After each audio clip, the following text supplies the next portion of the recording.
Yes, so Hairless here.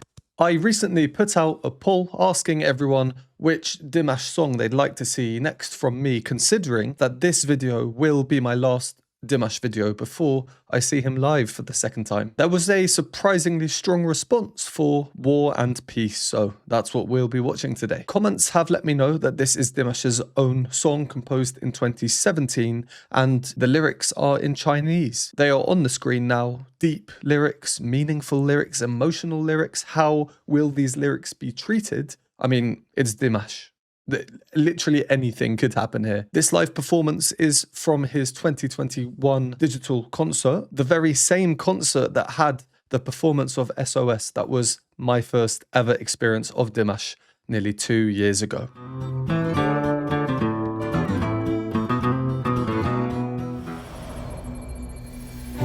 There we go, Dimash digital show.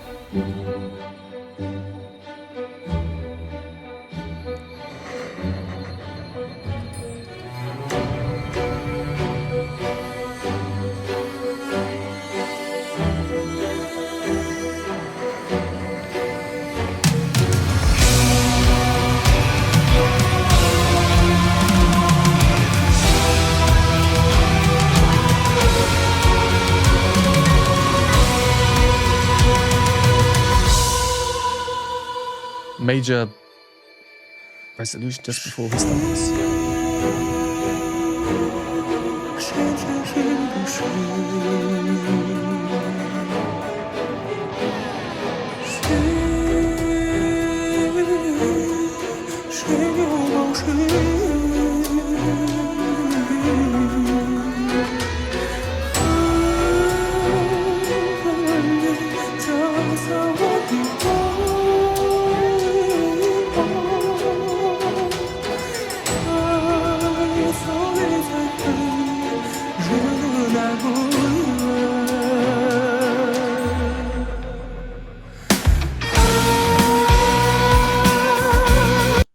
Oh, I love the little slide there to no words as well, just ah. I would demonstrate, but unfortunately I've lost my voice. I have had no voice for about 4 or 5 days. It means I've not been able to film a video, but I can't keep putting it off, especially if I want to get this out before I do see Dimash live. So there will be no vocal demonstrations from me today, at least not in my falsetto because I can't access it. Speaking of the lyrics though, it is interesting seeing the differences between the lyrics I put in the introduction and the ones we're seeing on the screen now. Overall, the gist is the same though, so I know that this is the end of the first verse where we've just paused. It's a live performance. There are potentially bad copyright problems. I'd rather play it safe than sorry. You know the drill by now. So just a few things on what we've heard so far. The first thing, and I think this is super important, let's just consider the lyrics for a moment. As I said in the introduction, they are very deep, emotional, meaningful, I think were the 3 words I used. I think they're quite tense as well. And in the music, there's this constant jump, jump, jump, jump, jump, jump motion, which is as rhythmic as it is harmonic or melodic that we're getting in the strings. Let me just go back a short while.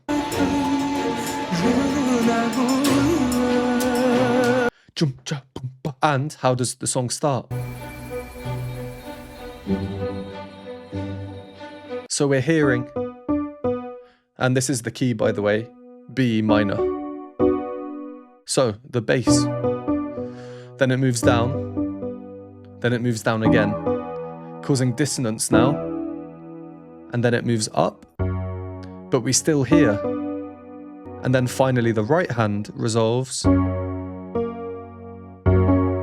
So we have this nice chord, before then resolving back to our root chord.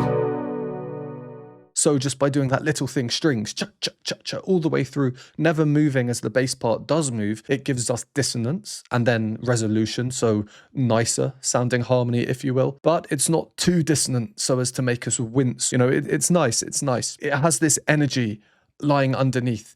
Dimash though, when he comes in, energy increasing, by the way.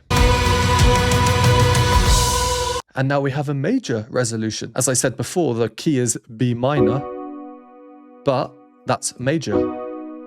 The happier version of the same chord. So now I'm thinking, ooh, is Dimash going to come in the major, more happy? Some interesting music in the background.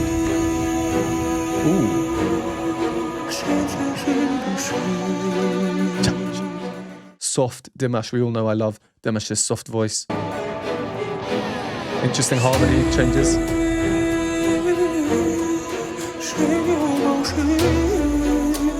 And he's doing those very, very quick, almost glottal stops, little trills that we often see him do in the Kazakh music that we've heard. If you're interested, by the way, all of the Dimash songs that I've done before, we've done quite a lot now. My Dimash playlist is linked in the description, so you can make sure you've not missed any one of my Dimash reactions. One of my most recent reactions was Diva Dance, a duet he performed with Liu Gang, and it was also the Drunken Concubine, Chinese music, and there was this mixing of cultures, as I said in my video, with a lot of Eastern musical elements and Western musical elements. Relative to the Western world, both Kazakhstan and China are Eastern, but relative to China, Kazakhstan is more Western. And this song already, I'm getting Western elements, kind of Eastern but Western Kazakh musical elements, and more Eastern musical elements, just in the sense that it's sung in Chinese. I think this is interesting, considering the song's name, War and Peace.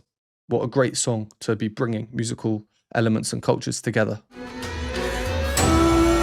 That instrument sliding up there, I don't know what that is. Could be an electric guitar, could be a khobiz, for all we know. It could be many, many things. The fact that there is reverb makes it a little bit more difficult to hear. And there is a slightly unexpected key change. And we'll see how the rest of the song goes, but I have a theory as to why this kind of stuff happens. I might take on later. Such rapid vibrato coming through there. Soft, airy Dimash.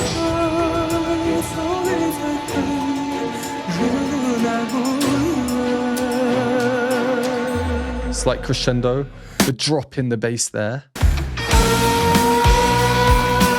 Chum, boom, that we're getting in the bass line as well. Very rhythmic, syncopated. This is where I pause, so let's carry on.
Belt coming through now.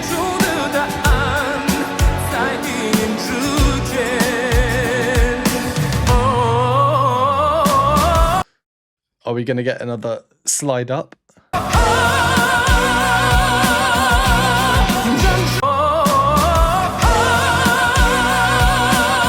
Yeah, kind of. Chromatically in Dimash.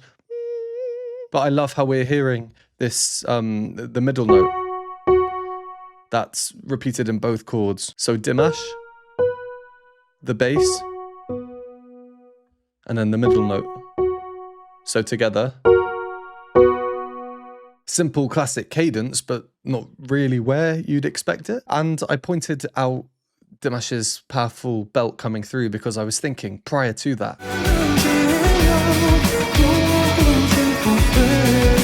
We can hear how reserved his voice is. A fair bit of air coming through in the sound as well. We are getting a lot of contrast in this song, and I think it's no coincidence when you consider the title War and Peace, and then we consider the lyrics as well. Just opposites everywhere, juxtapositions. Here is an example in the music, a very obvious example.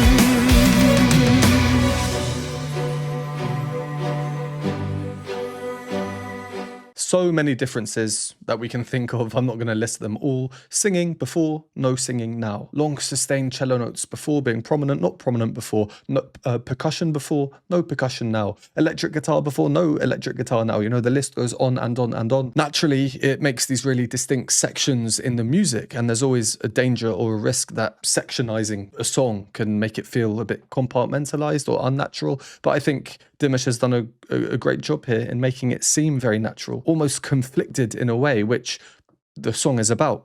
Confliction and why the wars happen because of conflict of interests. Going back to the more musical side of this.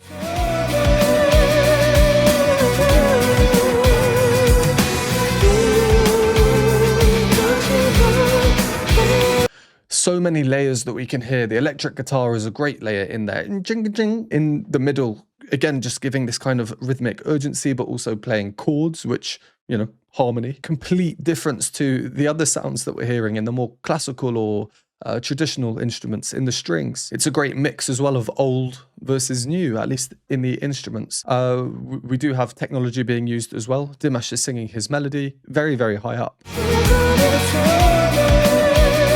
which is doubled down the octave. I would think that it's Dimash's own voice and the backing vocal that's been added in. But as we saw, we do have singers as well. So I guess it could be either or. Very subtle though, and that's a great example how doubling a melody line, especially in a different octave, doesn't always have to really give a lot more power to the song. And Dimash, you know, all things considered, is singing super, super lightly here, considering how high it is.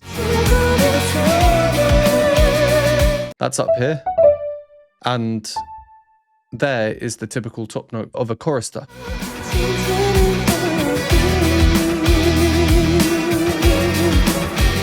So here, Dimash, he's singing a really, really long sustained note. What do we get in the music when he's doing this?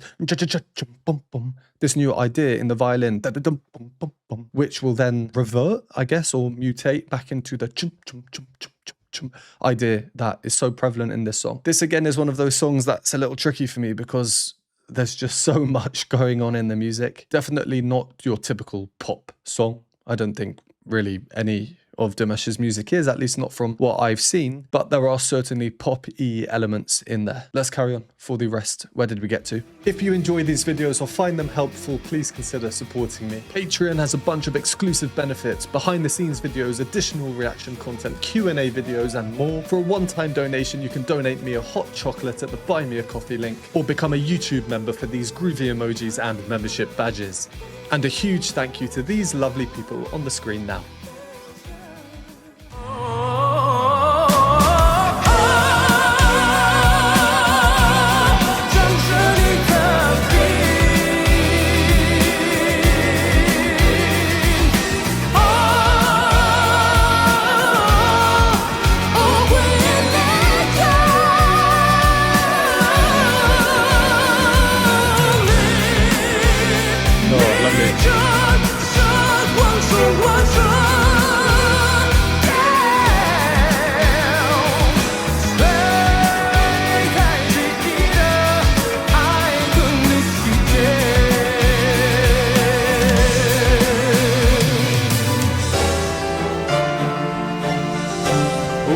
Change,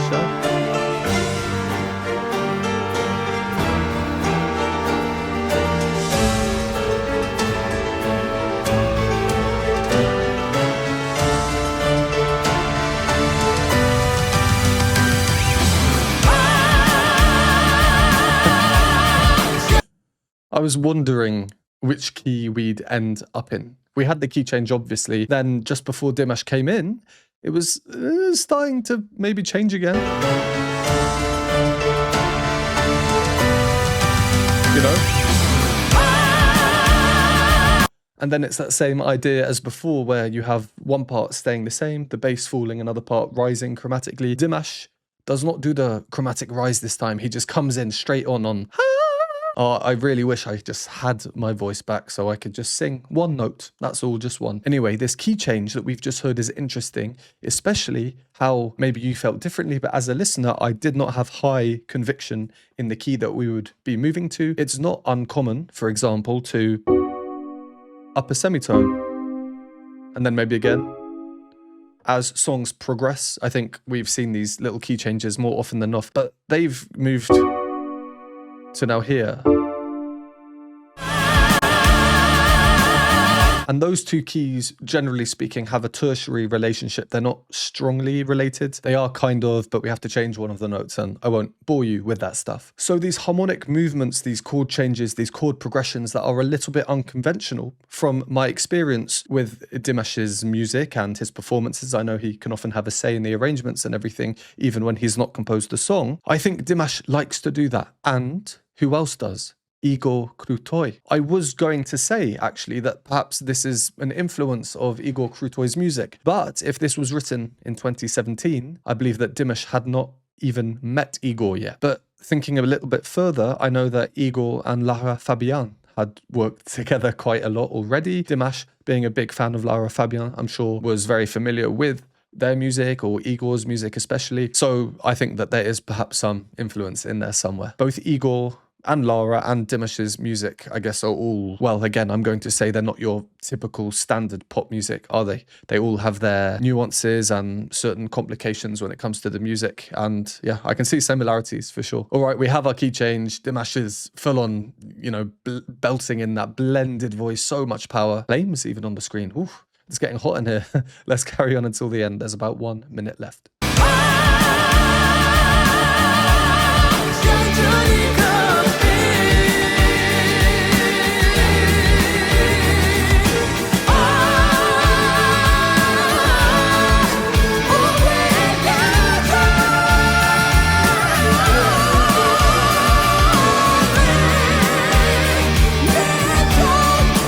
Sorry, I love that line where, again, we have a sort of modulation key change, if you will, strange chord progression. Tears eventually turn into fossil over time, how I think of it, because Dimash's line, he does a little chromatic fall.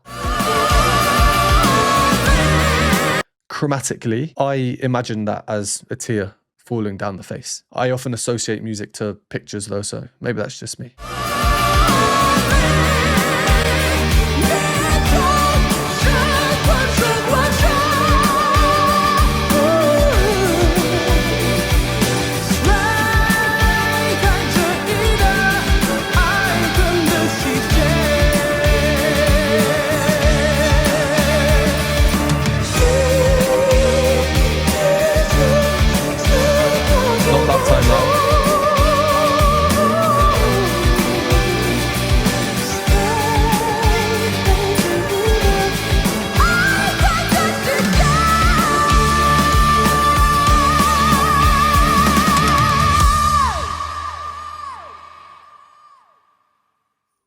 Wow, well, that was a powerful performance in every sense of the word. I guess powerful song, powerful lyrics, powerful meaning behind them. Obviously, very powerful performance from Dimash. Don't think I need to say too much more on that one. Interesting song. I loved a lot of what he did with the music and the arrangement. And I think one of the MVPs of this performance is, well, the strings in general, but especially that simple chomp, chomp, chomp, chomp repeated motif. Everything combined in this one, complicated, sure, but individual lines like that, not necessarily complicated, and you don't always have to have things complicated in music. As always, thank you very much for watching. If you made it this far, would appreciate you helping out the algorithm, get my videos seen by more people, leave a comment, other recommendations for Dimash, and if you don't want to write any words, let's go with a fire emoji for the fire that we saw there. A like, of course, would help massively too, and I'll see you in the next one.